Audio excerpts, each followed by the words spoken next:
if we pull on other cultural dynamics where family systems stay a lot closer, I think that that's so nourishing, especially for the female nervous system, because the female nervous system is really vulnerable to the social engagement system, which means that almost always we're going to prioritize being liked by our tribe.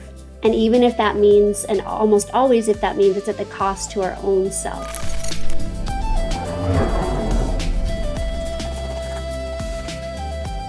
Hey, welcome back, everybody. This is Josh Lanphier. I'm here with Travis and Matti, and our guest today, Miss Zoey Sky. Quick introduction of Zoey. I met Zoey almost exactly a year ago. We were in Mallorca, Spain together, and we were attending an embodiment and sacred intimacy retreat. We sat next to each other, I think in the very front row on day one. And before the retreat got started, we just got to chatting a little bit. And Zoey had mentioned, that she was just coming over some physical illness. And I, not wanting to pry too much, just said, do you mind me asking what's going on? And she shared that she has cystic fibrosis. And I was like, oh my God, what? As you've heard Travis, Matti, and I talk about previously on this podcast, that's a genetic disease, but also foundation, a cause very near and dear to all of our hearts. And so it was just an instant point of connection with Zoey. And then, of course, getting to know you through that retreat. And we did another retreat together last fall. You've just become a very dear sister and soul connection. And so I'm excited to bring you on to introduce to our people, to get into, everything that you're about, both personally, professionally, and even spiritually. But just to start off with this kind of shared touch point of cystic fibrosis, I know you're dealing with some more ailments right now. Like, how are you? and even beyond that, how do you manage being an adult with cystic fibrosis and being a mother, a wife, an entrepreneur, a business owner, a coach, a somatic experience practitioner? Like, you do a lot, a homesteader. How do you balance all this with having such a unfortunate condition? Well, I'll start with the initial question, how am I? And that will lead me into that. I think with when you have such so much physical adversity, I'll speak for myself, I've developed the capacity for so much to coexist within my current experience moment to moment. So despite me feeling, shitty in some ways with my physical health, I have, oh my gosh, my life is so beautiful. I am living just in the most beautiful space. I feel so grateful and so connected and so aligned. So I have this really strong spirit. So physically, I'm a little bit more schwacked, but emotionally and spiritually, I feel so grateful and life feels really good. My heart feels so full. And I feel like I've just developed this capacity to be with this. And the work that I do specifically really helps me to get really nuanced with where and how I place my attention. And we know that where our attention is oriented is actually going to contribute to how we experience ourselves. So in this moment, I'm looking at all of you and I'm like, man, I haven't been hanging out with some dudes in quite some time. And I'm away from the kids. And so I'm excited and I feel so stoked always to be in conversation around all things that you guys stand for. And so in this moment, I feel really good. And then how do I do it all? That's massive. I don't know where to begin with that. That's a softball question to start, right? I don't know where to begin with that. Like I said, we're going in deep right away. Yeah. Well, I can start with the fact that, I'll go in deep. I grew up, my dad was an alcoholic and my household was beautiful and chaotic all at the same time. So much beauty and so much dysfunction. And so my system got really familiar with chaos and dysfunction very, very early on. And I was the middle child and I became the rock and the high functioning daughter and, the sister. And my brother also passed of alcoholism. And so I just became really high functioning. And so it became a survival pattern for me to become really high functioning. And then when my disease got really progressed, I realized I could no longer be high functioning. And it was really overriding my physical, mental, emotional, and spiritual state. And that's when I really dived into this work to learn how to no longer override as a high functioner, but be really present with what is. And so I feel like I go really deep with the present moment, and I'm available to the moment fully. And I try to avoid multitasking as much as possible. So I feel like it allows me to be present with whether it is, whether I'm with my goats this morning, or I'm out in the garden, or I could bring a lot more presence to my relationship. That one's struggling right now. We're finding it hard with the homestead to bring as much presence to one another, but to my health and to my sisters and my children. So I would say, yeah, it's a skill that I've developed and learned over time to really coexist in the fullness of life and get really clear on where and how I want my attention to orient. And which is such a counterintuitive path, right? Because typically, as we get older, we're kind of taught to expand our capacity to be able to achieve more and to do more and produce more.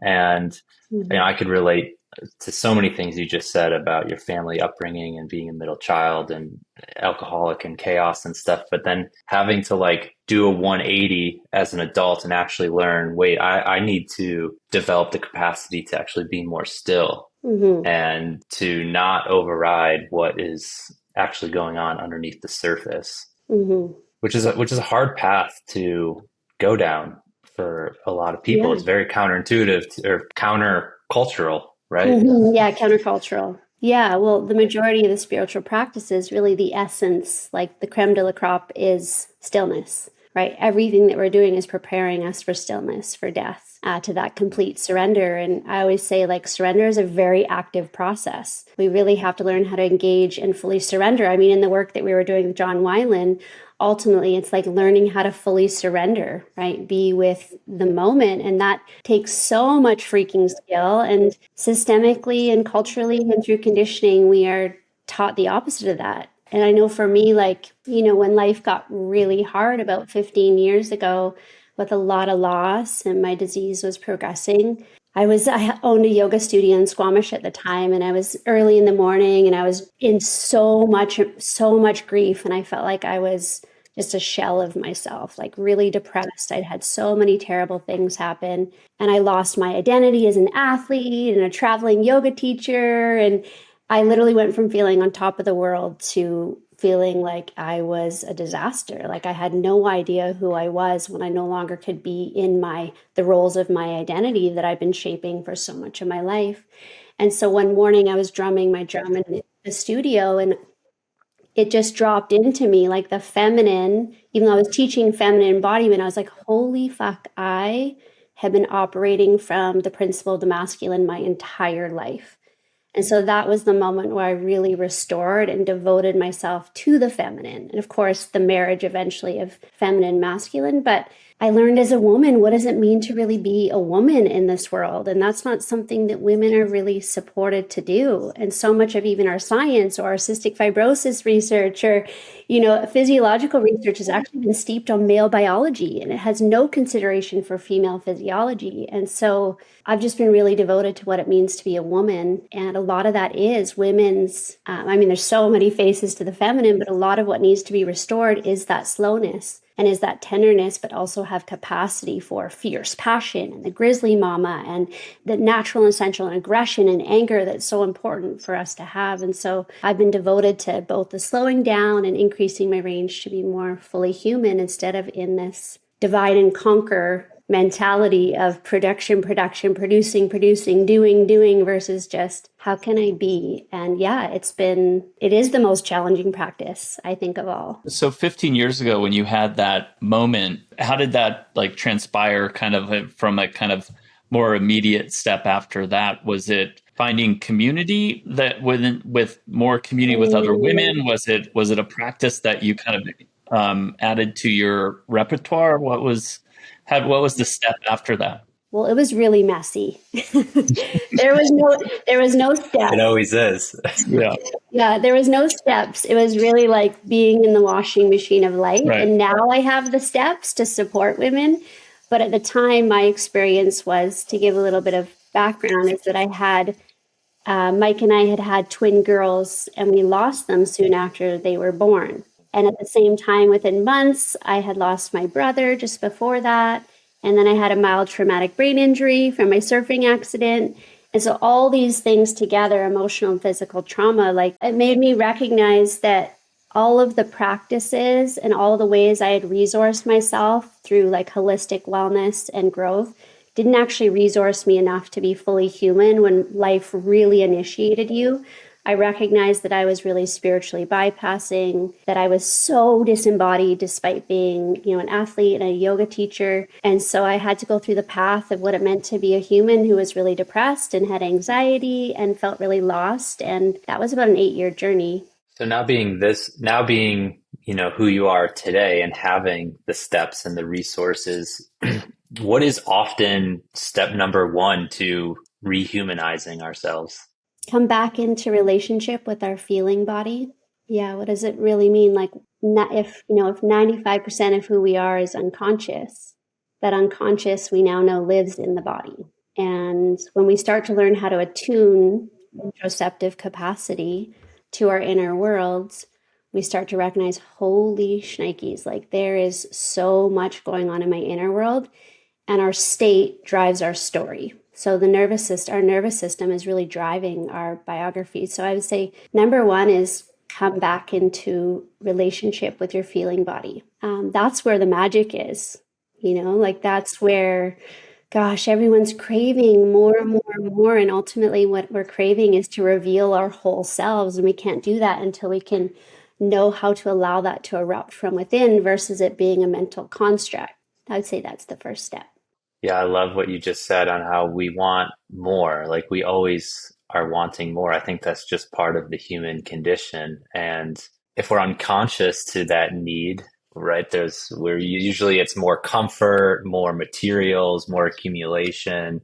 Sometimes it could just be chasing more experiences. But to get to the more of what actually is fulfilling, you kind of you have to go through those messy steps, don't you think? You absolutely do need. And the thing is that so much of the way that we operate is deflective and bypassing and avoiding all of those things. But the truth is that avoiding it, whether we're conscious of it or not, causes way more sideways chaos and disruption and fear than actually just like learning how to be with it and sit with it when it's there. First of all, wow. I'm taking notes, and I have just been so enjoying soaking up everything that you're sharing and your energy and your spirit. So beautiful. And so thank you. So I've got two 18-year-old girls that are leaving for college, and Matti's got two girls. Mm-hmm. Yeah. Travis, you're stealing my question. Darn it. I couldn't. I had to get to it. It's too important. What suggestions would you have for young women entering college, going out, kind of leaving the nest at this stage in their life, for best practices or opportunities to lean in, and what maybe would you offer to them? I would say at 18, there's so much reliance on the social circle. And I believe that really learning how to stay really attached to you. And so continuing that family relational dynamic in the modern world, I think is really, really key to keep a really tight family culture. And to keep that connection is so important. And that's something that we really lose in the modern world. And if we pull on other cultural dynamics where family systems stay a lot closer, I think that that's so nourishing, especially for the female nervous system, because the female nervous system is really vulnerable to the social engagement system, which means that almost always we're going to prioritize being liked by our tribe. And even if that means, and almost always if that means it's at the cost to our own self and to our own needs and our own desires. So it's so easy as a woman, it makes me really emotional just sitting with this, to lose our inner compass. And for some women, we actually never really learned how to establish that. So I would say having really good sisters, like recognizing the people that they're with and how they influence them, their social circle is huge. And I would do somatic healing. I would get them into, and seeing a somatic practitioner, in circles with other women that are really connected to themselves, because life is going to get messy and initiations are inevitable, and grief, challenge, hardship are all part of the beauty and the mess and the partying and, all the goodness that starts happening at 18. So I would definitely think, like, after all the work I've done, like, somatic resourcing, knowing yourself somatically is like the most important for women. And I think the one thing that, and I have an 18-year-old as well and a 16-year-old, and especially with the 18-year-old going to college and just the whole process of college, and selecting a college and how hyper competitive it is, and then entering into that and it be so focused on, okay, what am I going to achieve in college? What am I going to do in college? And what's the career after that? It can be a very, and I would say, hyper masculine environment. And sure. so, and balancing it with the feminine and really honoring that while also wanting to be successful in that environment, it feels like that's a challenge, at least as I see it for my daughters entering it, because they do want to be very successful. They want to achieve, and they want to put that as a core goal. How do they do that, in a way that is also honoring who they are as women and all the beauty that entails? And luckily and I think both for Travis and I, our daughters have very good relationships with their mothers. That is a very strong union. So that's a beautiful thing that they're going to be taking into this next stage of their lives. I just wanted to just kind of put a pin in it, that for those who are listening and for, like, our daughters, just to really fully flesh out, like, what does somatic mean to you? Like, so when you say a somatic practice or somatic healing, how do you see that? Somatic is basically, rather than operating from the mind, learning how to be so deeply in relationship with the body and let it contribute to the way that you orient to the world. So an example is Matti talked about his daughters being very I can't remember the exact language, but goal-oriented to being successful. And I think our role as parents, especially the father, I think in this too, you can hold so much as fathers for your daughters, is just getting them really clear, like, what does success really feel like? So they're oriented to what they're craving versus a goal orientation, because oftentimes goal orientation is actually driven by trauma vortexes for women. It's often driven by people pleasing, perfectionism, the desire to be seen, to be known, to be safe, to be powerful. And those goals are generated from is what's really important. And that comes from a deeper relationship to the body. At any point, I'm happy to do like a little somatic session with someone so you can get a sense of what does it mean to really be with the body. But it's not something that's just going to drop in, because it's learning a whole new language. Like, you really are learning, and the nervous system is a show, not tell system. The nervous system, you're working in relationship with it by showing it that you are in relationship with it. You can't talk your way through it. And so it is more aloof until you get clearer and clearer on it. Beautiful. Love that. Thank you. My pleasure. We will definitely take you up on a somatic experience maybe towards the end of this episode. But Zoey, most of our listeners are men, right? And we're three men co-hosting this podcast together. Why should men care about the female nervous system? Like I use some of my coaching clients. I have to give them the practice of like being in devotion to their wife's nervous system or their girlfriend's nervous system, and then teaching them what that means. But from a woman's perspective, like, why should men care about the female nervous system? Well, I would love, for some reason, I'm just thinking right now, like, if you think about your needs and desires, like, let's just get selfish for a moment, around having women in your lives, your wives, your girlfriends, whatever it is. Like, just think about, I'd love to shoot off the cuff, like, what are your needs and desires of your women? Like, why do you have women in your life? Why did you choose to get married? Why do you seek relationship, Josh? So I'm curious. And then from there, I'll let you know, start from that place. I mean, I'm happy to fire off. Travis, Matti, you got anything coming to mind? You're the married men in this group.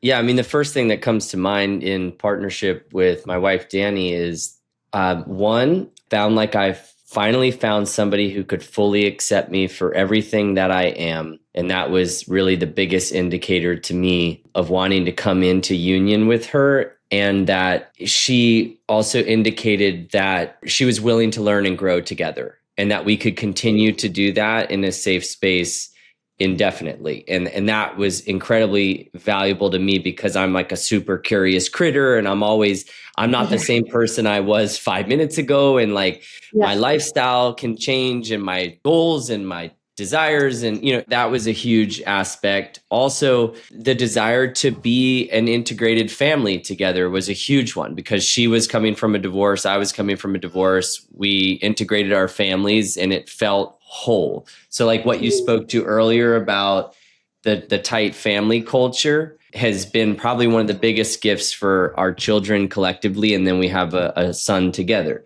So those are probably, the biggest in terms of our relationship and intimacy and the spirit of the togetherness, I would say. And like, we always have so much fun together. So like just having fun and being playful has been massively liberating. Yeah, I would say for me, I have a different perspective a little bit, because my wife and I have been together for 23 years, which I just did the numbers, and it's like that's basically, it's half of our lives we've been together. So, we were basically babies when we met, just figuring things out, and we're very different at 47 than we were at 23 or 26, and so it's been. I would say that the reasons at the beginning were, I think there was a lot more just instant love and attraction and excitement around that. And then it's matured over the years, and especially with kids and as partners, and finding someone that kind of has the patience to kind of grow up with you. Not lack of judgment, but, kind of soft judgment. And so I think it's been a journey.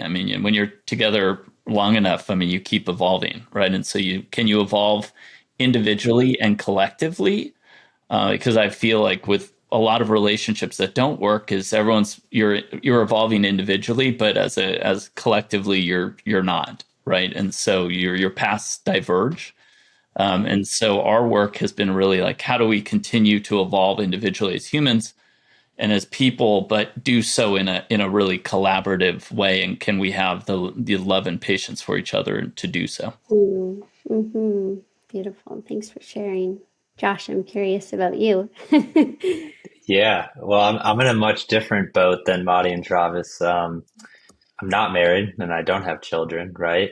I was in a 7-year relationship, and we actually met through Travis at the CF event that Travis founded. But I think what really describes our experience was what Matti had just said, is we were two individuals committed to our own growth, but separately. And we had done a lot of growth together, but it was more forced. That's just what's coming through right now. And so that kind of led us down different life paths and what we wanted. So I'm in this place now, as you know, Zoe, I'm 7 months now into a feminine cleanse. And so I really have no engagement with women. But during this time, I've been getting very clear on who am I, how do I show up in life, and then how do I want to show up in my next relationship. And in my next relationship, the textures that I'm craving are very similar to what Travis and Matti identified already. It's this idea of just creating the most beautiful, messy art with somebody, like making life a messy art piece and having all of it, having the fun, the pleasure, but also the pain and the challenge and the turmoil, but being able to have that ride or die partnership where we're experiencing it together. There's a collective vision, a co-created foundation that we're moving from. And of course, want to find not only a wife, but a mother of my children, and somebody to just enjoy life with, not on some like big, grand, romanticized idea of that, but like in the subtle, mundane, day-to-day mess of life. Yeah, so if we think about, everything that you all just shared, I'm thinking about Jung, and he talks a lot about individuation as like a necessity for the evolution of the soul. And when we don't have, and we're not able to live through our evolution like insanity really takes root, you know, and we are living in a world of normalized insanity, I think, in many ways. The bell curve is so unnecessary in so many places. And so you all spoke to like togetherness, a desire for wholeness, for evolution, Josh, ride or die, but also individuation and, you know, the attraction. And so as a mammalian species, primarily, we are wired for connection. Like that is our greatest form of survival, and especially the female nervous system, because just physically, we actually require more connection for safety because our physical stature and our musculoskeletal system doesn't have the same access to strength and testosterone and adrenaline and all the things that really support with like fight energy from a mammalian standpoint. And so if we think about like relationally, we all have this undercurrent of always craving connection. And I know like that is where we feel most alive, is in connection. And that's what we're all craving. So connection and evolution. Now, if you think about not really knowing and understanding what we're in connection with, which is the way that majority of people are operating these days, it makes connection so much more difficult. But if a woman deeply understands her own system, her own rhythm, so for instance, her infradian rhythm, her menstrual cycles, and the way that that drastically impacts a woman. If she doesn't know and understand, you know, circadian rhythm and ultradian rhythms, these rhythms that really define physiologically how we can show up moment to moment and what capacities we have or don't have, it makes it really hard in a patriarchal structure for us to continue to be consistent because we are very inconsistent. And so once a woman can really embody and stand in her own power and know her own needs from a physiological point of view, and then we have a partner that knows, oh, I understand that my partner's nervous system is drastically impacted by her menstrual cycle, her infradian rhythm. And I know that at this point of her cycle, she is going to be more triggered. She does have more, she naturally is more in sympathetic energy, right? Luteal, premenstrually, a woman is more in hypersympathetic state. And so if a man doesn't know that and have acceptance and can't support and nurture that and create your own spaciousness in your system for a woman's fluctuations, it becomes an internalized friction because women internalize so deeply how we show up in the world culturally from a conditioned standpoint. So we could talk about this for hours. I could go in more details, but in essence, the female nervous system really needs rhythm, and it needs a lot more depth and nuance and understanding. And in that comes so much self-compassion, which is ultimately what women we all need, so much self-acceptance. And it's almost like we're able to make informed choice. And when our men can hold us in that, gosh, it just becomes so much more beautiful and nuanced. And we have such a deeper understanding of one another. And then the same goes for men. Like men operate mostly on a circadian rhythm. You guys are very consistent, you know, and you're driven off of dopamine, and you have this natural drive as mammals to divide and conquer and produce. And, you know, it's quite simple, whereas women have so many different rhythms impacting us. So when, you know, once I learned more about the difference between male physiology and female physiology, I have so much more acceptance for Mike's like desire for efficiency, whereas I like want to go smell the roses and, you know, take our time. So it's just, you just create so much more understanding. And then the challenge is what's usually so much friction relationally, consciously or unconsciously, just becomes more nuanced and lighthearted, and you become more masterful at relating, which ultimately creates way more space for connection and evolution. So I could keep going, but I'll leave it there for now. So what my reptilian brain is synthesizing from all that, men, is that if you want more love and connection from your woman, pay attention to her nervous system. I would even first encourage her to to support her in paying attention to hers. But yeah, for sure. And the thing is, it's not so much nervous system as it is somatic fluency. And this is where I think the somatic and nervous system world is doing us a disfavor. So it's really about reading and being attuned to body language. But if you have your own process shit, your own trauma, your own survival patterns, you're not going to be able to meet her. And so it really is about being able to build the capacity to hold space for her emotional range. And the same goes for a woman as well. You mentioned earlier the word presence, like coming into presence with your partner, and my wife and I experience that on a daily basis. Like we are operating in often different universes, and then we maybe see each other in passing, at moments, and then like we have to be pretty intentional about when we actually are with each other. And what is the qualitative experience of presence for you look like and feel like through your eyes? And what does that look like and feel like in the presence of the masculine in your relationship? And how can people who maybe don't have like a qualitative relationship to, or a somatic relationship or fluency to what presence feels like or looks like, or how can they start to cultivate that to understand what presence is? Well, I would say initially just witnessing your somatic language there, Travis. When you were talking, you were using a lot of body language, which is somatics, right? The majority of our communication is nonverbal. And so you were talking about like ships passing by in the night, you and your wife. And then all of a sudden you came to this reflection moment of like kind of presence with her and your eyes bulged. And so I'd say that that's a misnomer. That tends to be what a lot of systems do, is that we try to show up in over effort presence. Presence requires no effort. Presence is really, again, an act of surrender and learning how to allow the world to be received, allow the moment to be received. And you're in so much reception. So I would say a really simple practice initially, and I'm not sure if I'm totally answering the fullness of your question here, so feel free to course correct anytime, is the practice of, if we think about the amount of input that's coming in through the eyes and the way that that's gathering intel for the state of our nervous system, it's huge. And so just even learning how to, when you're looking around, can you let the objects, can you let the world like come to you versus you always leaning into it? And so this is a beautiful somatic practice. And a lot of like other spiritual practice as well, is like really learning to receive the moment. So I could go into coherence practices. I could go into like a yoga nidra, which is a beautiful presence practice.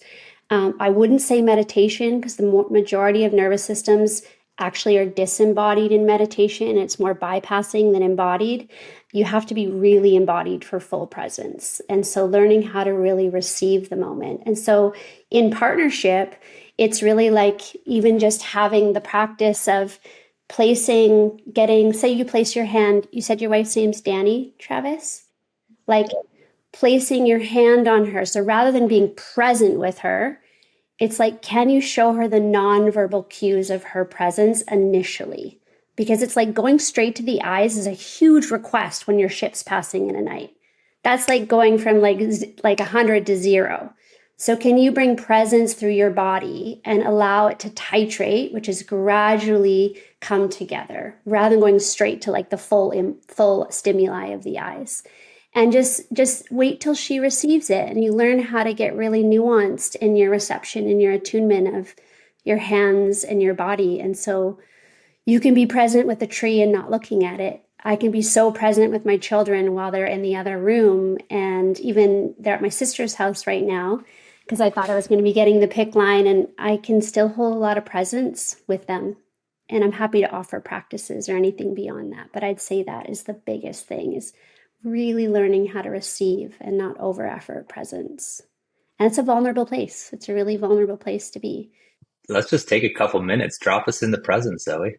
So there's a really simple practice, which is like one of the most effective practices. When life got really hard for me and I started doing this work, I recognized that after I had all that happen, we went to Mexico, and I was on like a tiny 2-foot wave. Tiny wave. It was the first time I'd paddled out since I lost our girls and my brother, and I had my mild TBI. And as I'm out on that wave, it felt like it was a tsunami. Like I was freaking out.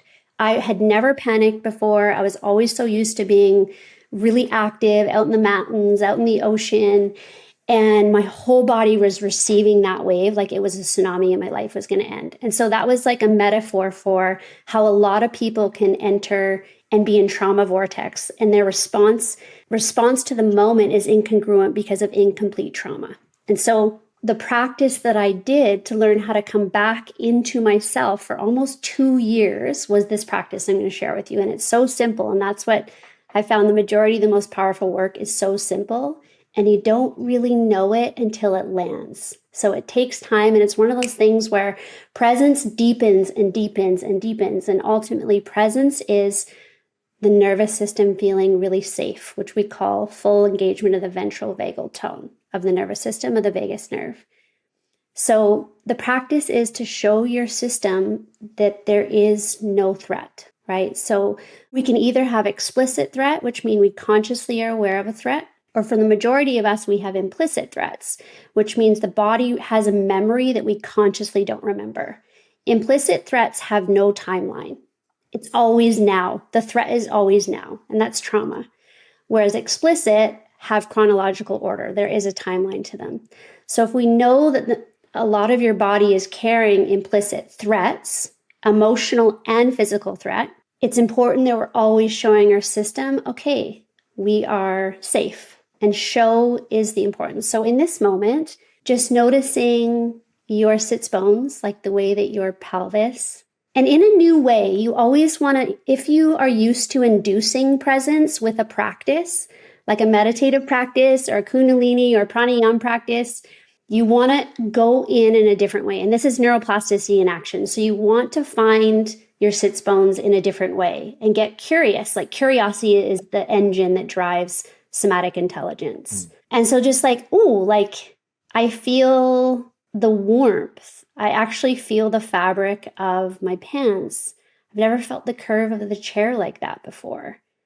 And remember, you're not here for me. You're not here to do it right. You're not here to understand it or get it. You're just here to get curious.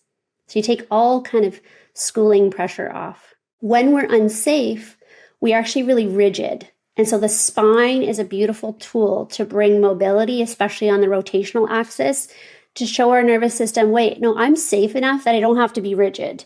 I can actually look around because the animal kingdom, there's no threat here. The invitation is to feel your sits bones and your feet on the ground and just start looking at what's around you. Try to avoid anything that casts you into a trauma vortex or like a to-do list. But even slower, so really slow in your rotational axis of your spine, and get curious without it being like a practice, just like, oh, and just notice that you are safe.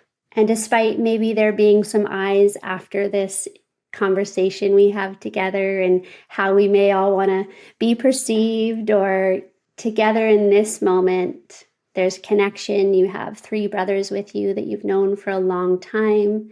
Obviously, you all are really in support and so loyal to one another in your evolution. And just keep looking around until you feel potentially a shift in your breath or colors start looking a little bit brighter, and really softening the eyes, like letting the eyes know they can withdraw. They don't have to protrude forward.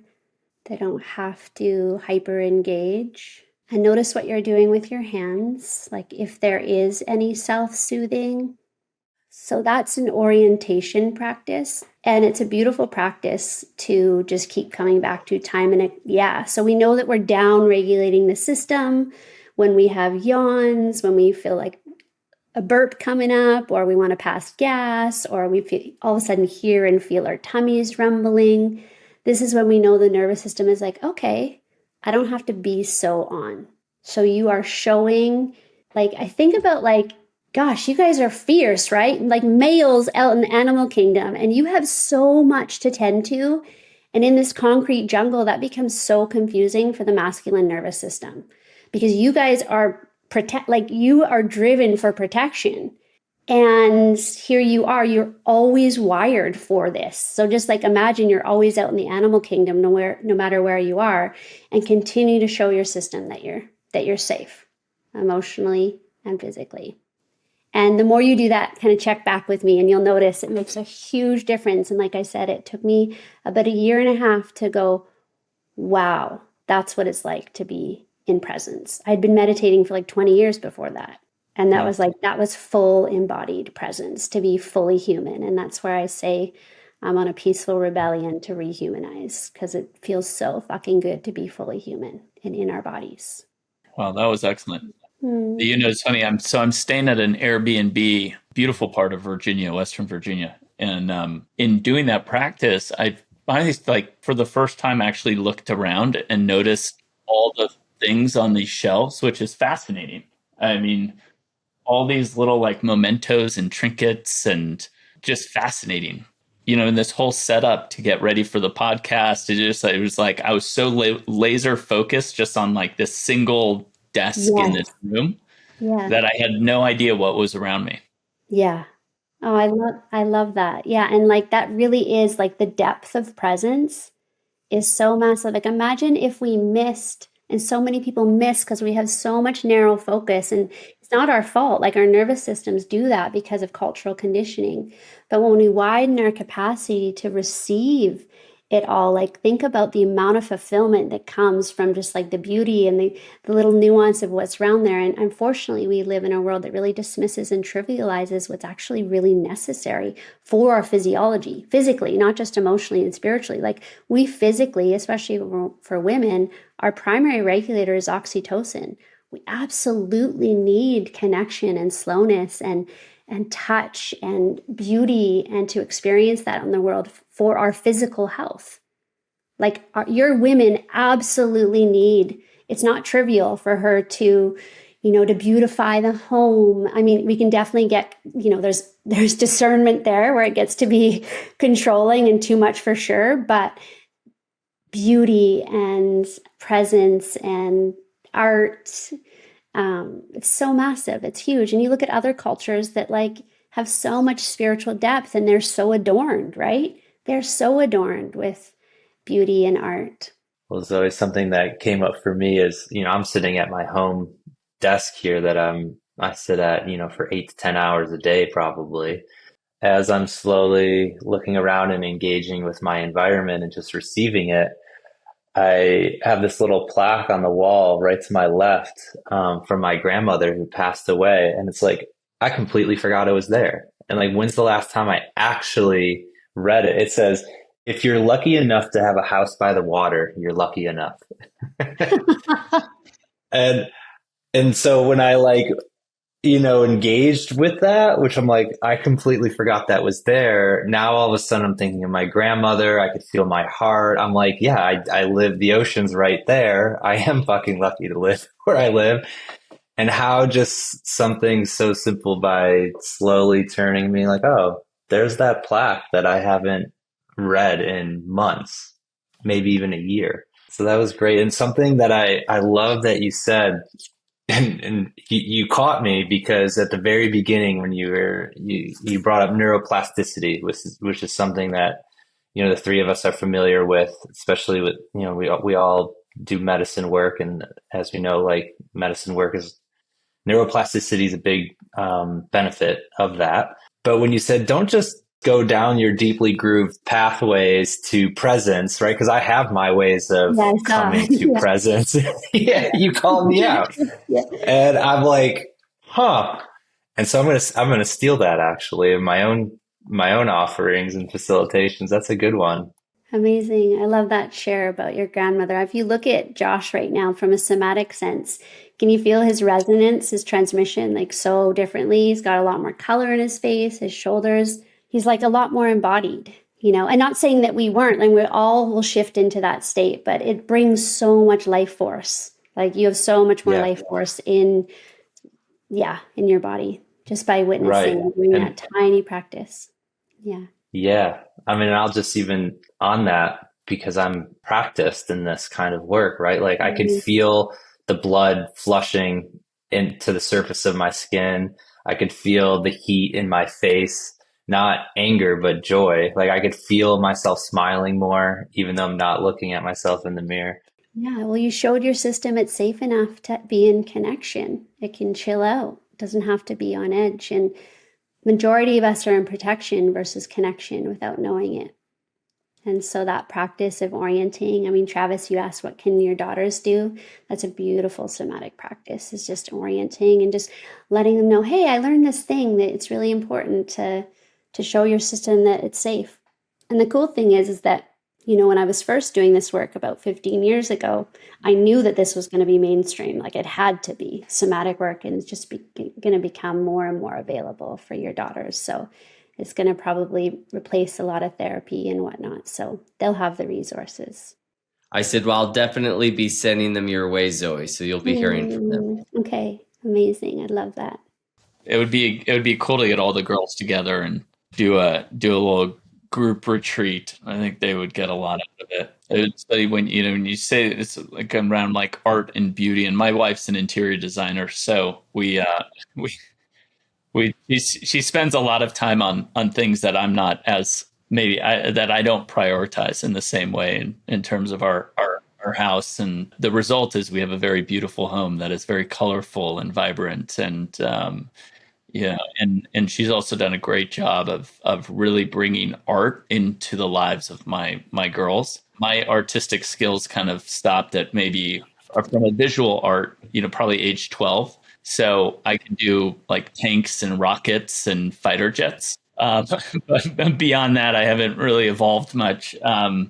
Though recently, what I realized, one thing for me was I create a lot in a very kind of a business entrepreneur kind of way, in systems and structures, but less so from an artistic standpoint, and just for the basically for a reason just to do art or just to produce. So this summer I've started learning how to play the guitar, which has been a lot of fun, and doing it also with my youngest daughter has learned how to play guitar as well. And it's just that creating beauty and being for the sake of beauty, I think is something women do so well, that guys can learn a lot from, because we tend to be so narrowly focused on like efficiency around things. Anyway, and that practice was beautiful. I think it's a great reminder, and it's easy to do, right? I mean, it's not so easy. It was not. It didn't require a lot of effort, right? So thank you for that. Yeah. That was a Yeah, gift. my pleasure. Yeah, I like that you mentioned that, because I've just found that I'm now really just devoted to what's really sustainable. In terms of practices, I used to have a practice where I'd practice twice a day for 3 hours with my yoga and meditation and embodiment practice, and loved it. Then I became a mother, and all these, things shifted, and I had to learn how to how can I bring this practice into every moment? And orienting is such a beautiful spiritual practice, to receive the world in that way, to connect with your ancestors, the mother line, as you did, Josh, right? To connect with the land and the home that you are in, temporarily stewarding right now as a guest. Yeah, it's really big. And I would say it's interesting I have a daughter who's 5 and a son who's 9. And my son is very artistic, like very creative. Whereas Mike, my man, we've been together for about 14 years. He, he's always so blown away at Jude's artistic capacities, and just like his confidence, his assuredness, and just creating whatever the heck he wants, whether it's abstract or whether it's specific. And Mike just recognized the practice of like the lack of confidence he had, and just like being okay with his own lines, And so he's been in this practice, and Jude's been supporting him and really embracing his own artistry. And I think that it's really not about gender. It's more about social norms at this point, because men are incredible artists. And unfortunately, a lot of male art is generated from dark spaces, I found, in like the modern world. So I'd love for more men's art to be really brewed from other spaces as well. Yeah, I just think it's not a gendered practice, and I think it's beautiful to like talk about neuroplasticity, learning the guitar, right? Like getting the brain and the body to engage and connect in that way is wonderful, especially middle age. It's a beautiful practice. Yeah, to your point about your son and your husband, so I was having this conversation not too long ago with someone, and when we were talking about art, and I said what I had just said about my plateauing of my artistic skills. And the question I was asked was basically like, well, who told you, or what was the experience at that age that shifted your mindset that you're not an artist, right? And it really challenged me to kind of go back to that time. It was like, was there a moment where, because I remembered loving art. I loved to draw and to create, and then I can't remember creating anything by hand of any significance, or that I even remember after that age. And I think for a lot of guys, there is that moment where you shift from, okay, playtime is over, now you've got to get serious, and it happens young. And so reclaiming that as an adult male, I mean, it can take some effort, right? And it's, and so it's been fun kind of really prioritizing that. I joke with my 16-year-old is an amazing artist, like really, really remarkable. As is my 18, but my 16-year-old is really just next level. And I joke with her, I'm like, I can't figure out how to make my hand do what your hand does. Like, teach me how your hand moves in that way. And so it's fun to kind of play with that. But it's something I think as guys, we just are told by society that that's not what we should be spending our time doing. So I think a lot of our process and work is kind of reclaiming that the play and what we were all really good at when we were young. Mm-hmm. Yeah. I mean, we have these really self-defining moments or confounding experiences that contribute to a wall, like this invisible wall that has really limited our capacities to be fully who we are, and really like enjoy the process of being human. And so I'd say, we talk about like reclaiming that. I think it really does take conscious work to go tend to those pieces. And we don't have to know. That's a beautiful thing with somatics. We don't have to know the whole narration and the story, but just following our system and learning how to tend to, with eventually the core adult self, tend to those parts of us that likely were emotionally wounded and therefore likely experience internalized shame, which is actually a deep freeze state, and learning how to thaw out that freeze and that shame so that no longer is your hand trying to consciously choose. It just eventually is, it's not ice anymore. It becomes, it just is what it is. And that's where the term unapologetic is really useful, but not in a reckless way, more in an individuated, authentic flow state way. I've got 2 chords down. I'm making progress though. Great. Awesome. My wife, when I'm practicing, my wife will go by and she's like, "God, you're getting really good." And I'm like, "Am I? I'm sure." She's like, "Well, you're better than you were." And I was like, "Thank you. I appreciate that." Well, for Father's Day, I was playing, the Juno song. It's like, "You're my part-time lover and my full-time friend." Do you know that song? Yep. Yeah, my back. Yeah. So I was like, me and my daughter we made up a song for Mike with our own lyrics. And I was playing the piano, which I don't. And I felt freaking amazing. I had like 4 chords down. I learned it all by myself and we were singing and it was a beautiful feeling. Yeah. Matti is much better at the didgeridoo. I'm horrible at the didgeridoo. You're much better, Josh. I can beat a good drum. Especially depends on the environment, but yeah. I wanted to actually put something in, if that's all good. When, a couple of you mentioned play, like the importance of play, and you can see how we all are really enlivened with this thought of play and reclaiming that. And so one of you, I think Travis, you said play, like just play with your wife, and you value that. And so especially for all of our systems, we have to be able to access ventral vagal safety and some form of organized sympathetic energy in the system. The 2 of those together have to coexist for play to be there. And we often know you'll see like young boys that have like a lot of sympathetic tone, but they don't feel safe. It goes into like unhealthy aggression or it leans into a fight. So for play to truly be there, even with our partnership, we absolutely need to know how to cultivate safety and healthy sympathetic energy at the same time. And then that's just play. That's also sexual energy. And so we get to be so masterful at cultivating this beautiful balance of activation, of upregulation and downregulation. And I would say play is one of the most lacking forms of medicine that we all really need. And so, screw regulation and being calm. It's like, let's just get out and learn how to play again. That's what we really need. I meditated for years and I still would way prefer play, So yeah, I just wanted to plug that in there. I agree wholeheartedly. Mm-hmm. Mm-hmm. Travis is our fearless leader of play. Amazing. Well, it helps having a youngster in the house.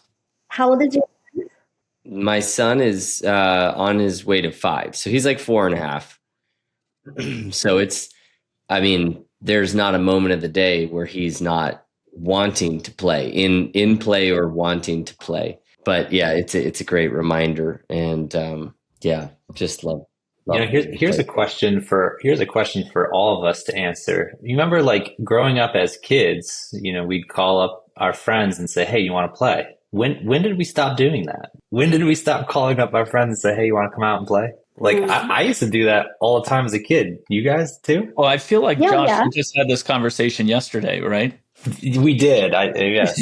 We're like, there's so much of like, are we having fun, or but there was an objective to it, and then it's like, well, why can't we just play, just have fun to have fun, right? It doesn't need to have like some purpose of, So we're doing this in order to get to some next stage or expand our repertoire. It's like, let's just have fun and play, right? And we do that. You often see that contrast or balance in surfing, because we all surf here, right? So we've all been surfers or surfed, and surfing can be super playful, but then it can also be like, some people can be super serious. They're like, there's an objective, and they're very serious and territorial, and it's like, it's like that line, the best surfer in the water is the one having the most fun. It's so simple, and it's so it's so much fun. It's so playful to play in the waves. Yeah, well, it's so advanced to have access to play. We think about why people, or culturally, we lean into substances so much, because people just don't know how to surrender into the moment and receive the moment without an agenda or over efforting. And, play really is just receiving, like be in full reception of what is. And we're all craving that so, so deeply, to be able to be there. So it's, I think, one of the greatest skills is having access to genuine play. And it not having to look any one way, right? We often really limit ourselves with what play looks like. And play really is the felt sense of liberation, of aliveness, in the family. I will not allow the word play date.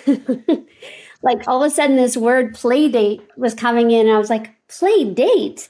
So I say to my kids, I'm like, there is no play dates. Like, you can just go play. Like, just go play when you want to play. So I really encourage them to take out date in it, like play date.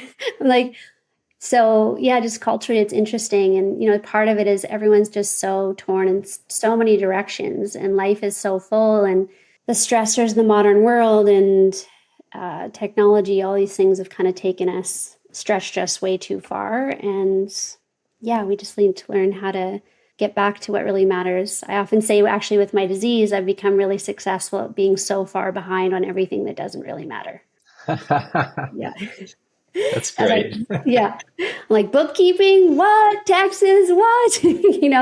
I'm here to survive and have a good time. The rest can be there when I'm ready. That's a great banner statement for the cystic fibrosis community. Travis, write that one down. Yeah. Otherwise, you always feel like you're in the weeds, right? Because you get better, and then it's just, I was going to ask you, Zoe, where was one of your favorite surf spots you've ever surfed?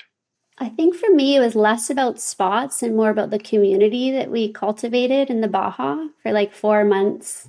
We were in Pedritos and Cerritos before there was any housing or hotels or anything there. And we had we just camped on the beach for like 3 to 4 months. And I just like little gentle waves, even with the short board, because I'm tiny, so I get away with that. So, I'm like a 3-foot wave girl.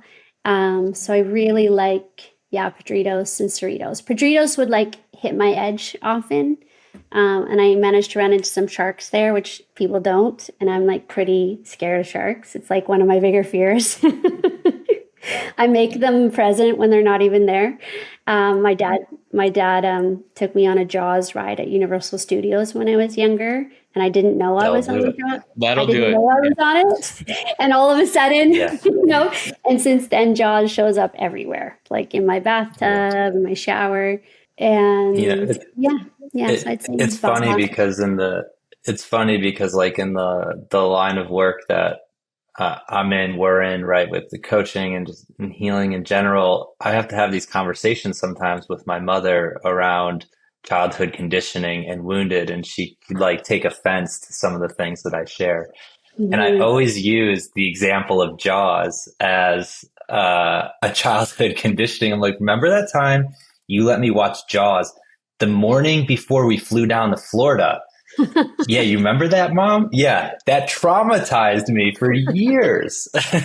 Yeah. It's like a playful example of like how things, early in life can really have such a massive impact on us. Yeah. Oh, we are like wide open sponges, developmentally. Yeah. And these images and these things like take such deep root in us.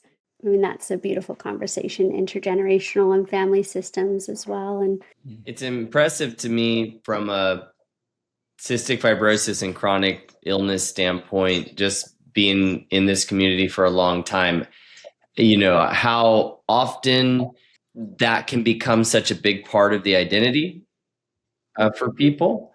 And you have seemed to really overcome that from at least an identity standpoint in the work that you've done. And it's so beautiful to see such an empowering and inspiring example of someone who has done so much work and has a family and is living life so fully, yet still, as you are in this very moment, battling, what cystic fibrosis presents. So I don't know if you could speak to that at all. For those out there who are maybe chronically challenged with the adversity of a chronic illness or disease. Yeah, it's beautiful. You're a beautiful example. Thank you.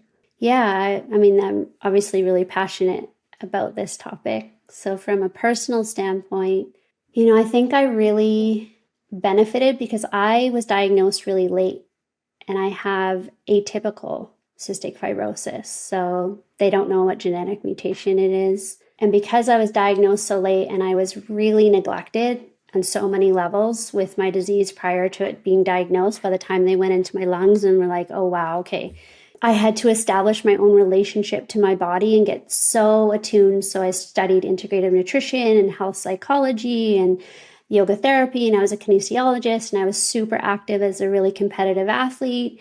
And I had all that I was doing to like mechanically pump my lungs, and the way I nutrified my body to support absorption, as we know is a really real big challenge, really helped me establish so much conviction in my own self-responsibility for my health, because I was hyper neglected, both by my family and by the medical system.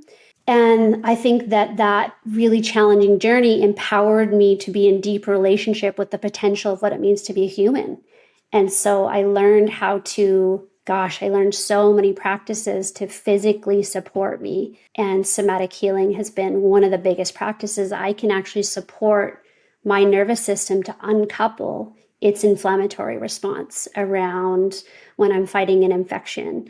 I can tell and show my nervous system, look, like, you're safe. It's all good. Like, this is an implicit memory of, a previous infection. I know I've got this. And so I go into my own somatic way, what I call my program, and my core foundational program and methodology is called the Somatic Way. And I can lean into that to support me so deeply physically. And we are way more resourced than most people know to support ourselves. So I think, yeah, I really had the benefit of having late diagnosis and having to really be my own warrior for so long, and to learn how to really advocate for myself, like really advocate for myself. And, I was like less than 90 pounds. I was so unwell, and I had Jude, and I had to like bring in anger into the medical office. I had to learn that, wow, I'm really abandoning my own needs in order to show up for this doctor and not put them in discomfort. And it just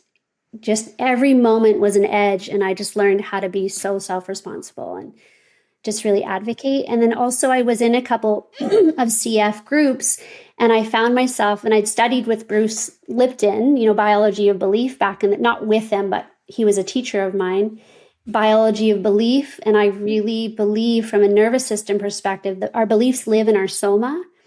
And so when I would be in those CF groups, I noticed that it would deepen and take root in me. So I no longer engaged in CF groups because I didn't want that to co-direct my biology.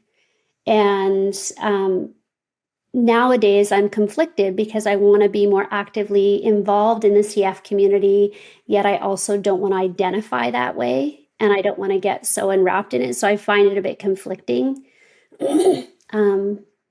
Yeah, so there's so much. The state of our nervous system drives our physical wellness, like beyond, like it's massive. And emotional and physical well-being is so important when it comes to our health. Yeah.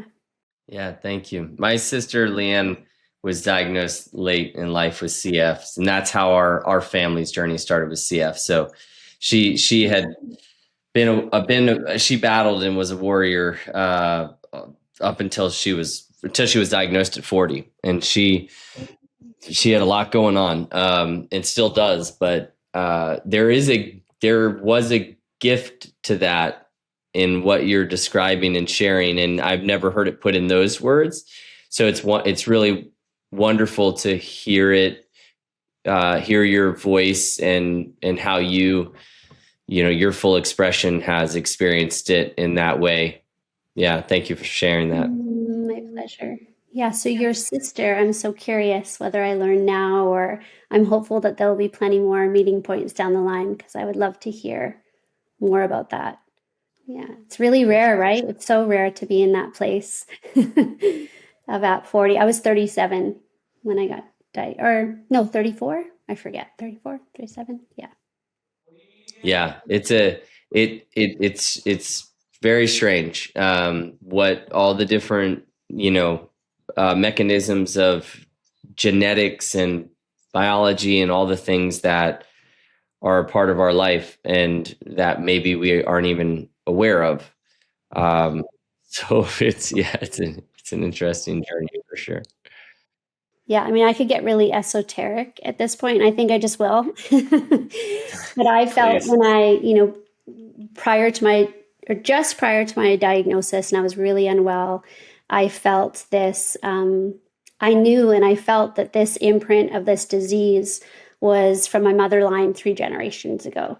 And so prior to the diagnosis and even managing it physically, I've always been working on it spiritually and through the imprintation of intergenerational trauma.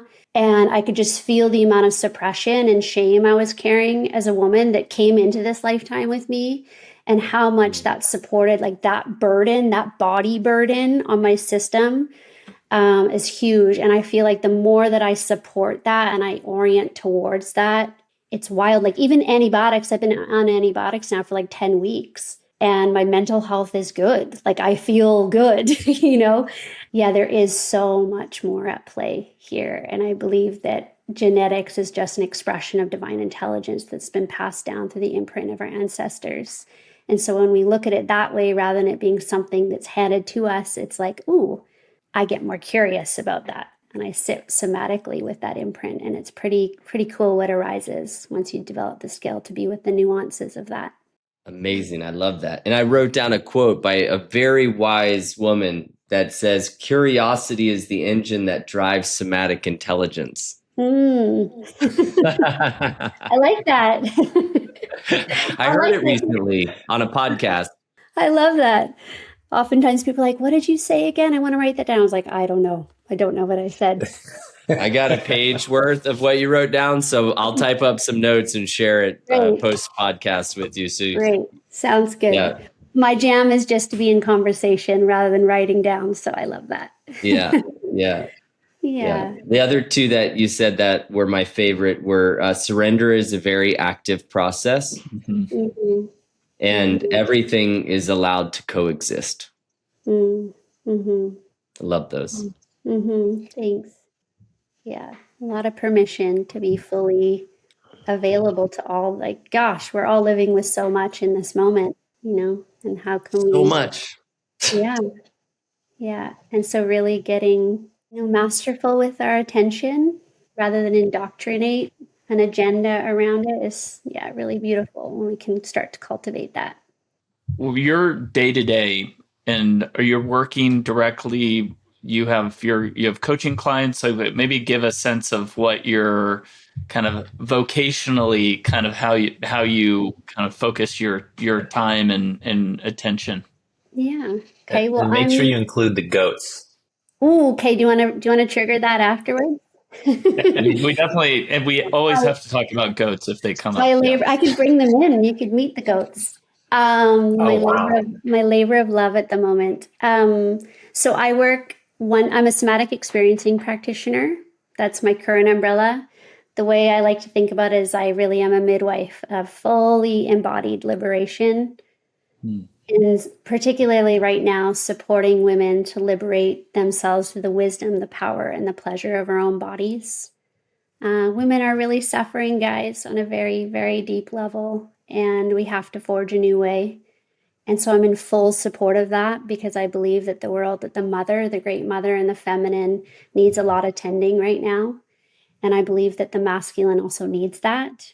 That's my mission. I work one-to-one as a somatic healing practitioner, which is somatic trauma resolution, both physical, mental, emotional, and spiritual, learning how to really be with the energy in the body and learn how to allow it to erupt in really skillful ways rather than these big cathartic releases or experiences, which often are great for endorphins, but usually re-traumatize the system and don't actually bring us closer to relative safety.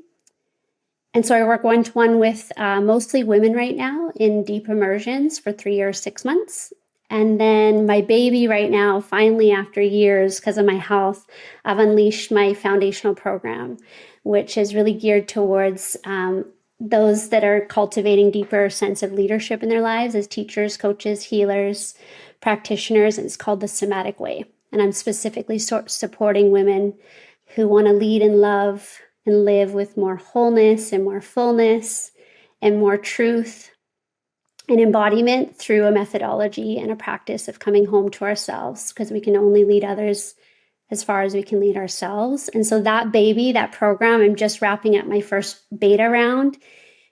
And it has been so beautiful. The women, I was always hesitant to do this work online because I was used to traveling a lot, doing retreats and workshops live, but it has been such a beautiful community. These women have blown me away, the amount of depth and healing that has happened in this space. So that's my baby, called the Somatic Way.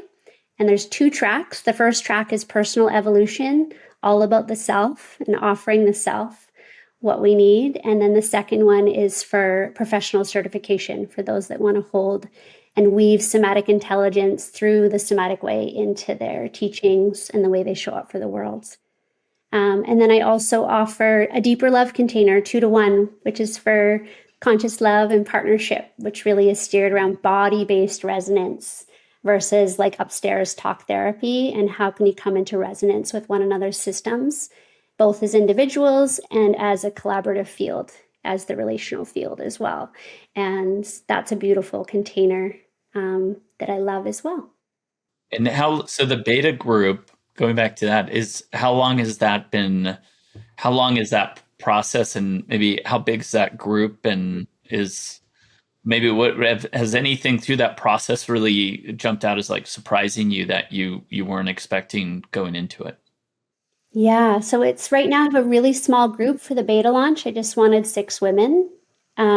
Next round, I'll probably open it to 12. Gosh, so much has surprised me, like the thirst. Like I've always known, like I remember as a yoga teacher, like often what we need the most, we resist the most. And I find it really challenging as an entrepreneur to market it because what people are needing, it goes against what their egos, their protective self is really longing for. And I remember as a yin teacher, in the restorative practices, everyone wants to do handstands and get all fancy on their bodies. And I always had to find an artful way to actually nourish their system in a way that their system actually needed so that the yoga practice would translate off the mat as well. And I found that women are so thirsty now and they're more conscious of that thirst. And they're so aware that we cannot live and show up for the world the way that we are now. And I feel like we're at literally like this intersection where it's there's an initiation collectively that where we just know. And so that's been really surprising to see the conscious awareness that women have, despite them feeling really like kind of scared of what this means to show up differently for ourselves and in our relationships in a new way, that they're really conscious of it. Gosh, there's so much. Women are really moved, like even erotically, when they reclaim their healthy fight energy. That has been so liberating. And so playing with different archetypes and really learning how to cultivate self-healing for themselves, to titrate and start to allow all that energy that's been suppressed for so long to feel their healthy aggression. And when women cultivate that, we become the protectors of our children and of our land and of the food systems. And so that has been so beautiful to witness these women like be so hungry for their healthy fight energy. And also I have another module called End of the Perfect Woman, the death of the perfect woman, and really seeing how much shame has taken hold of us individually and relationally has been like mind-blowing to me, way beyond what I kind of anticipated in my own experience in one-to-ones. And then sisterhood. Sisterhood has been absolutely essential, and what it means to really cultivate a safe space and a container. These women, like we're all a bunch of us are meeting. We're from all around the world, but a bunch of us are meeting for the first time on Sunday, and they organized it. So it's beautiful. And then I'm working with a bunch of them and their partners and their husbands for the foundational mentorship. So I could keep going on and on. It's been surprising and like just feel really honored and so freaking stoked at the potential of, what's happening right now through the course. Thank you for doing what you do. It sounds like it's a gift. Yeah, I do feel so lucky to do what I do. All right, so goats. Tell us about which part? The love story with my goats. Tell us like why you and Mike, or how you guys got involved with this idea of homesteading and empowering yourselves in your food system and stuff like that. It was a vision that had been brewing for me for years since I was little. Although my mom was a doula growing up and she was very hippie, healthy, I was so disconnected from the actual food system itself, like where my food and how my food was growing. And when I became really unwell and I started studying integrative nutrition, I was like, holy shit, like even the healthiest food, organic food, is sprayed with all this garbage after it's been, in transport. And I know the body burden of that toxicity. And for someone that already has a high body burden with a disease, even what someone might receive as a small body burden is like so confounding for my system that has a hard time clearing. So from a physical standpoint, I just knew I needed to devote myself to healthier food and have more access to it. And then when COVID hit, I really lost a lot of faith and trust in the grand system, in its ability to really take care of us. And it also really empowered me to, as a mother, just to take more responsibility for the life that I want my children to be living and leading. And I just knew that I really wanted my children to be raised in an environment where they were really closely connected to the land and to growing our food together. And if we're going to eat meat, let's learn what it means to raise animals and be in that process of life and death. And so that was a really big piece. And for whatever reason, I had my my eyes and my heart were set on goats initially, and I have no idea why. I feel like there's some historical stuff, previous lifetime, where I had a deep relationship with goats. And I was like, why goats? And it just was goats. Goats was like the jam. So we got a puppy because our dog passed away, and we got goats. And we at first were a bit overwhelmed with the idea of goats because I was new to raising animals. So we adopted them with our neighbors. And soon after the adoption, James Brown, who's the male goat, he's the buck, he impregnated the 3 does. And so they were pregnant right away. And then next thing you know, we are in the process of supporting. And I was a doula growing up as well. Like since I was really young, my mom was a doula. So I was really excited to like reinvigorate my doulaism with these goats. And it was so beautiful to like witness this. And my daughter and my son are so like I don't really love this word because there's so much more depth, but their soul resonates so much with being naturalists. Like they are so curious about, like my son identifies plants and eating, and my daughter, and like they're just so closely connected with the animals. And so it just felt like so beautiful and just keeps growing and growing and growing. And the next thing you know, we thought we'd have a couple extra goats. We had 14 goats. And it's been a major labor of love because we're now feeding the goats milk because we're trying to wean them off because we're trying to get now some of our own goat milk. And it's heartbreaking and invigorating and also such a learning curve. And it's really good. It's like learning the guitar, right, Matti? It's like I'm just learning something new and it feels beautiful. And I feel really reinvigorated in a new way for life by doing this.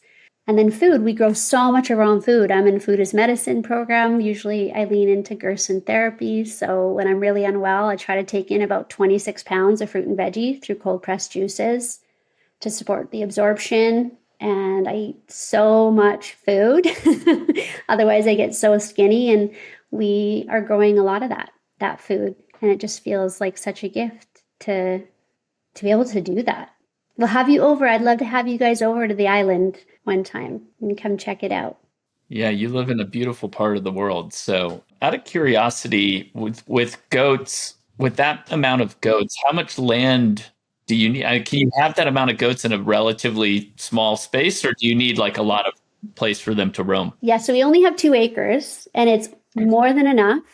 We have them in a pen that's probably, gosh, I'm terrible with like spatial measurements, but I'll just go like this for right now. It's small. It's maybe like a tenth of the land, a tenth of our land. I really had to give up on the beauty of the land because they went hard on like our rhododendrons and the plants, which we found out were toxic for them.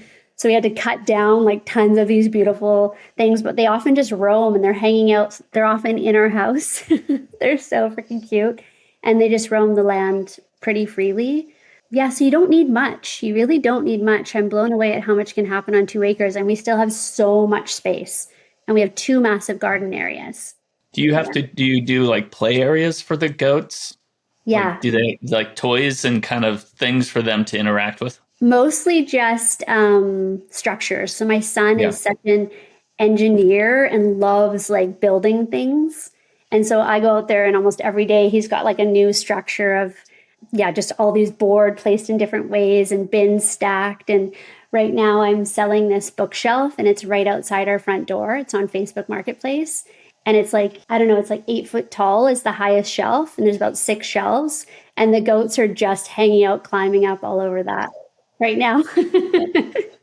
Yeah, they love climbing. Might not be selling it. I know. Yeah, so just put a picture of the bookcase with all the goats on it. It will definitely get some interest. Yeah, they're like, what is that? Yeah, no, it's not included. Yeah, friends of ours were just in Africa, and they were in Rwanda. And literally last night, they were showing me a video. They just got back about a week ago, and the son, who's 16, there was a video of him milking a goat in a village in Rwanda. He was getting the hang of it, but it seemed he said it was a little bit more complicated than he had imagined. But they were all, the people in the village were very enthusiastically teaching him how to milk a goat. Yeah. Oh, I love that. Our neighbor that we adopted the goats with is from Africa, and he's like got It's just in him. And it's tough. And it's funny because my daughter, who's 5, she was observing the whole time. And then all of a sudden she said to Mike and Jude, I wasn't there. She kind of nudged them. She's like, let me try. And she went and she just fully had it the first try. So yeah, it takes a certain touch and I haven't quite gotten it, but I'm excited too. And the goat milk is amazing. I don't do well with cow dairy. So I'm excited to try a little bit of goat dairy, especially in my female physiology. I could probably use that if it works. So yeah, I'm looking forward to introducing that into our food system here. It's so delicious. So how about a somatic practice to close this out, Zoe? Sure. Sounds good. Do you want a somatic practice or would you like me to do like a little one-to-one session with someone? I think, Josh, you need a one-on-one session. Sure. I would say the work is revealed more through one-to-one. I mean, we have a very short time, but at least you can get a sense of it if you want. The beautiful thing is that when we go into somatic, like into true somatic healing, we have 2 windows of opportunity in every moment. One is to just truly lean into like what is present now. So the body's going to tell us what's occurring now. The other window of opportunity we have is if something's like really present for you in your world that you want to negotiate and bring more clarity around, like maybe you have a strong trauma vortex that's either kind of taking over your system or lingers in anticipation. And so you have those 2 opportunities. So do you have more curiosity between one or the other? The first one was just simply like coming in right relationship with the present moment. Yeah, you can say it that way. Just see what's happening in the body now, and it's going to take us somewhere. Yeah, let's do that. Do you want me to kind of explain what I'm doing as I'm doing it? Or do you want me to like use it as a teaching moment or more for your experience? I'm okay if you use it as a teaching moment. I think that would be fruitful for the podcast. Yeah, I do too. Yeah, both are good. If we had more time, maybe another time we can do a longer session and I can just do a full session. Before we go into the body, although it's our home, it doesn't always feel like home when we bring that much introceptive awareness. Introceptive is internal awareness to our inner world of what's really happening. So it's really key that before we go into a home that is really uncomfortable, or could be really uncomfortable, I should say, we always want to make sure we develop what we call an island of safety, of coherence, so that we know that you at least have capacity to be in some form of coherence. Because if you didn't have capacity for that, then we would only stay on an island of safety and we would never poke the bear, so to speak, to go deeper. There's no point in doing that if someone doesn't have access. And a lot of people can look high functioning and doing well, but when they actually drop in, a lot of people actually don't have access to that healing vortex. So initially, let's just inquire, and it might surprise you, right? So curiosity, I forget, Travis, what you said my quote was. Curiosity is the engine. Curiosity is the engine that drives somatic intelligence. Okay, there we go. So curiosity is my main invitation, right? And here we are. The nervous system also really benefits from context. And so showing your system right now that, of course, it would be, in this environment where you're going to be more visible and you're going to be more seen and you're experiencing something new with a sister who you know, but you don't really know that well yet. Like there's something to that. And so we just want to honor the context of this. And so I'm going to invite you to just be in relationship with that, with yourself, maybe with some internal self-talk, like really honoring like, like I'm here, I might feel whatever. So building a real relationship, present moment relationship with what you're experiencing. And then from here, I'm just going to share what I'm noticing. And we're going to create an island of safety together. And then maybe we'll have time to poke at something. So I'm noticing that your eyes are closed here and that there's quite a bit of stillness occurring in your upper world, like around the chest and the shoulders. And I'm just wondering if you can give yourself permission to maybe not have to be so still, but if you crave to be still, that's good. Yeah. There's no way that you need to arrive right now, Josh. There's no way that you need to be or to show up. It's just, yeah. And so what are you noticing right now that feels somewhat comfortable, that surprises you, where you're like, oh, That this feels is, comfortable. yeah, or easeful or Hmm. spacious. Hmm. And maybe it's nowhere. I, I feel like very settled down in my core, like my abdomen. I could feel the kind of the spacious lightness in that part of Mm. the body that feels safe. Mm-hmm. Great. So I'm It going to invite. feels anchored. So how do you know that that space feels safe and anchored? If you bring on the language of sensation, which is we're always trying to re-sensualize our experience because that is the body's language. And so this is a practice and it's like you're learning how to build language. So how do you know that there's more safety and anchoredness there? I could, like, my breath just naturally wants to be drawn down there. There's an easeful depth to my breath, and so I could feel just the gentle rise and fall of my stomach. Okay, so notice that I rhythm. Just notice, and it might shift when we both bring our attention there. And so, what is your mouth trying to manage right now? that here's Yeah. a lot of tension in my jaw, the crown of my head. Sorry, not the crown, the base of my skull. So, we're going to acknowledge that's there and we'll come back to it because we can see it's, a big part of your current experience of what's coexisting. In the meantime, Yeah, we're going to see if you're going to be able to experience, maybe or maybe not, more of that ease, that rhythm of breath that you were noticing that very likely might have shifted now that we're bringing attention to it, now that the mind might be manipulating it. But just see if you can right. find some form of ease still. And just let me know with a nod or with your voice if you can notice that. Same part of the body or different anywhere? Anywhere now. Yeah.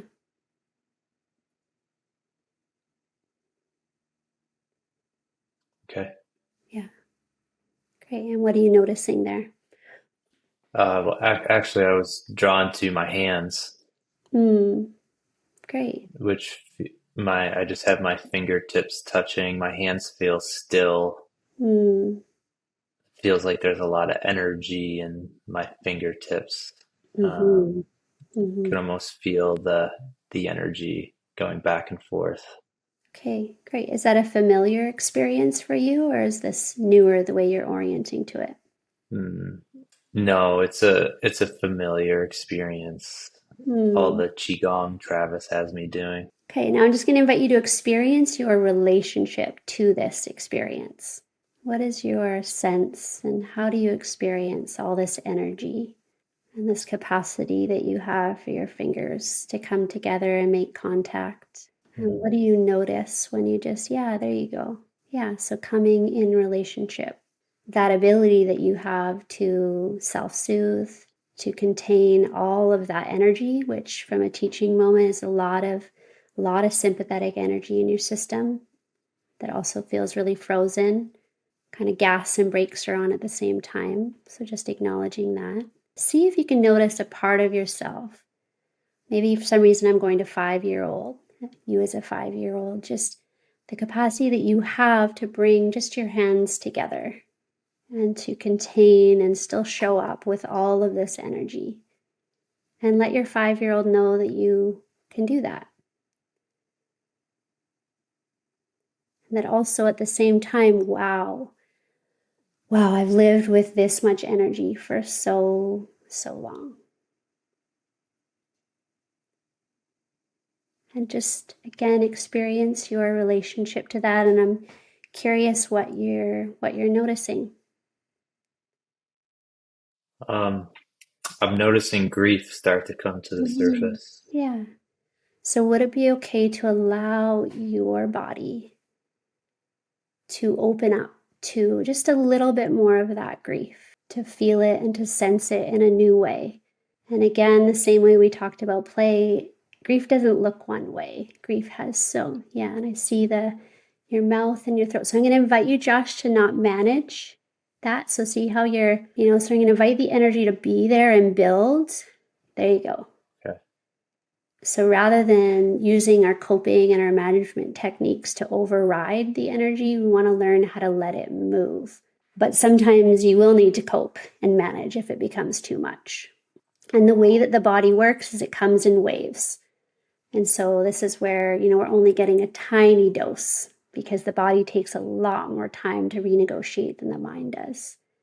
And so it looks like the wave has kind of settled and it might build again easily. What are you noticing there?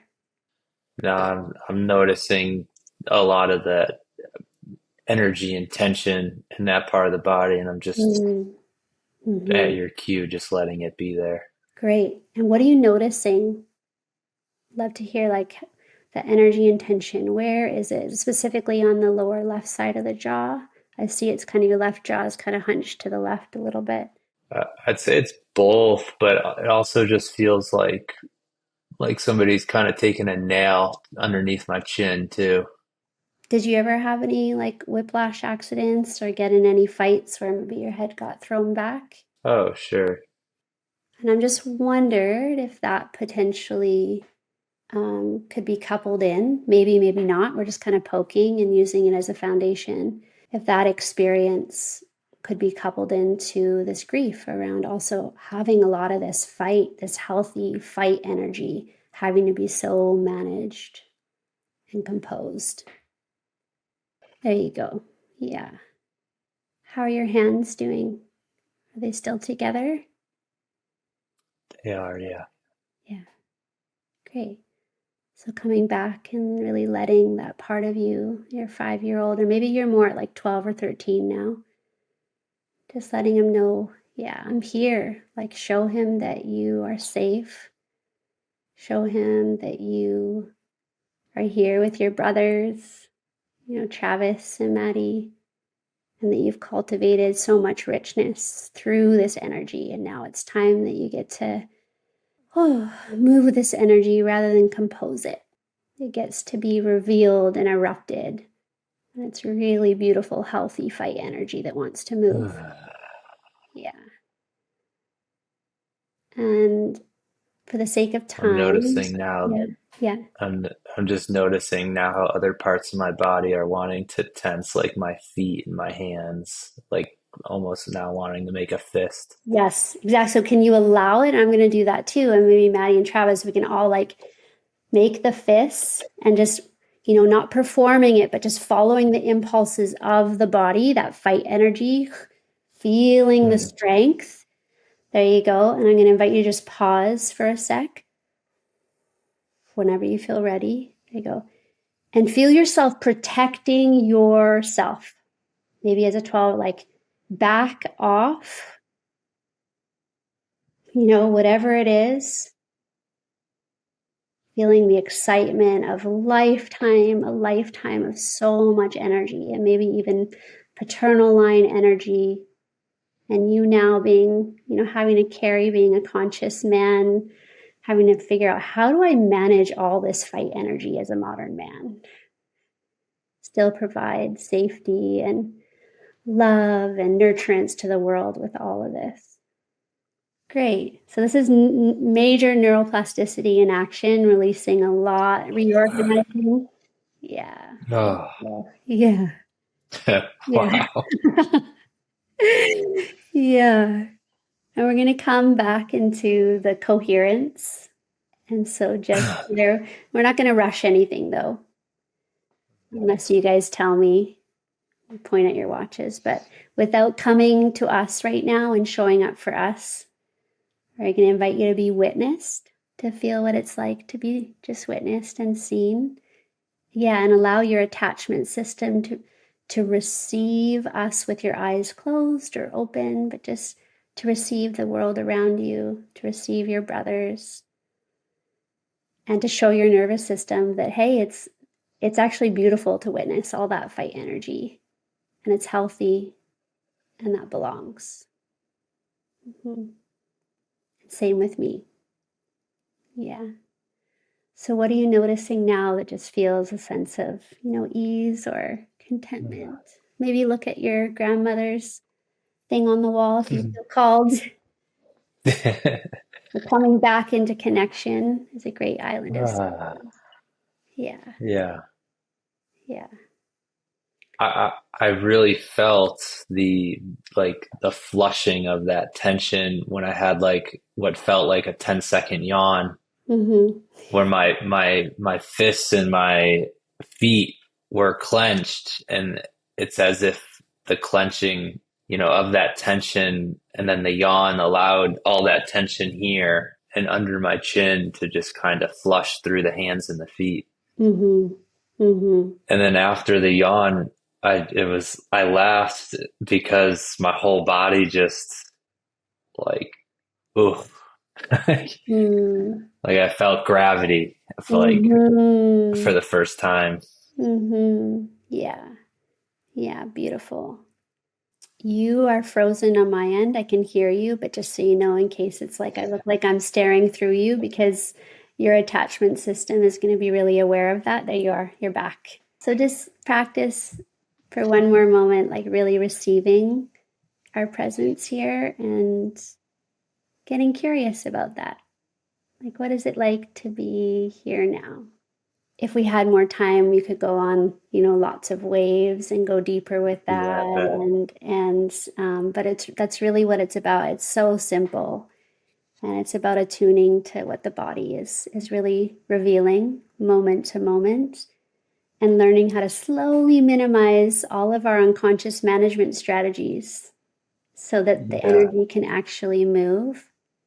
And sometimes that healing needs the safety of connection. A lot of it needs safety of connection and another to support that. So yeah.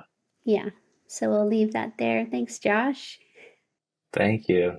I'll just say that I feel as the call progressed, maybe within like the 10 minutes before this practice, I noticed that I was no longer really present with myself and in my body, and I was more stuck in my head. Mm-hmm. And so now I feel like I do at the beginning of the call, which is I feel my feet on the ground. I feel Mm-hmm. my presence drop down into my body. And Mm-hmm. taking in Matti and Travis, specifically, it's like, man, how much love I have for these two guys, and like all like the first thing I took in when I opened my eyes was Matti's big smile, and I was like, how cool is it that I get to be in relationship with these two men? Mm-hmm. Yeah. Um, so Yeah. thank you for that. Yeah. That was My amazing. pleasure. You're welcome. Yeah. Yeah. It's so wonderful to be able to drink up our loved ones in that way, to receive them. And you learn about your own physiology and your nervous system. We also run on the ultradian rhythm. So in a 2-hour session, like, we only really have 70% capacity of that to be really present, because we go sympathetic, parasympathetic. And if we are kind of in a state which requires us to be consistent, we just have compassion for, like what you said. It's like, yeah, you're human, you know? Yeah. And Yeah, thank you for guiding that. I was the bystander of bliss. Man, wow, your voice is such an eloquent instrument and resonance for the delivery and guidance. That was beautiful. Well, I enjoyed. So I was witnessing everything, and I saw Travis. You ended up like kind of doing a little coattail action there and flying along in parallel. So it was fun watching you and then Josh going through his experience, and then you with yours. Yeah, well done, Zoe. oh, thanks, guys. That was Yeah, isn't it cool masterful. because you're so attuned to each other, and so when someone else is doing their own somatic healing or trauma work, it's impacting the entire field, because mind-body connection is never inseparable from the environment. And so our attachment system is always, our nervous systems are always impacted by those that are around us. And so we actually get a lot of, like in the somatic way, we say you're lending your nervous system or you're guiding the nervous system. But either way, it's deep medicine for everyone, because you start feeling your response to Josh and your own relationship to that. So Zoe, as we wrap up our amazing conversation, how for our listeners who are like, I need to interact with Zoe, I need to reach her. What's your preferred route that people can reach out to you, whether it's via social media, website, email? Well, I'm newly spending more time the past while on Instagram because voice notes are really intimate. I love to be as human as possible in my interactions. So Instagram's a great place to start. And the curiosity, there's links to my website there and email. And I would just say if they're genuinely curious about what I have to offer based on my website, just reach out personally with a voice note or shoot me an email. And yeah, I would love to connect.